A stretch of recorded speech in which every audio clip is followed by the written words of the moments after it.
മക്കയിലെ ജനങ്ങൾക്കിടയിൽ സത്യസന്ധയും നല്ല സ്വഭാവവും കൊണ്ട് അറിയപ്പെട്ടിരുന്ന മഹാനായ വ്യക്തിയായിരുന്നു അബൂബക്കർ സിദ്ദീഖ്. ചെറുപ്പം മുതൽ തന്നെ അദ്ദേഹം നല്ല മനസ്സും കരുണയും ഉള്ളവനായിരുന്നു. പ്രവാചകൻ മുഹമ്മദ് ഇസ്ലാമിന്റെ സന്ദേശം മക്കയിലെ ജനങ്ങളിലേക്ക് അറിയിക്കുകയും ചെയ്തു.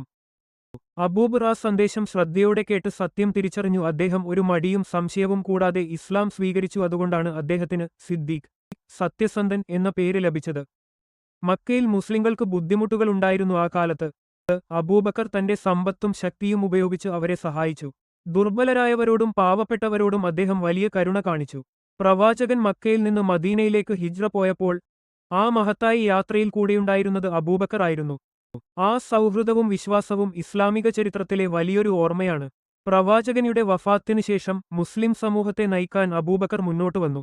അദ്ദേഹത്തിന്റെ ഭരണം നീതിയുടെയും വിനയത്തിന്റെയും മാതൃകയായിരുന്നു. സത്യം പിന്തുടരുക, മറ്റുള്ളവരെ സഹായിക്കുക, വിനയത്തോടെ ജീവിക്കുക, ഇതാണ് യഥാർത്ഥ മഹത്വം.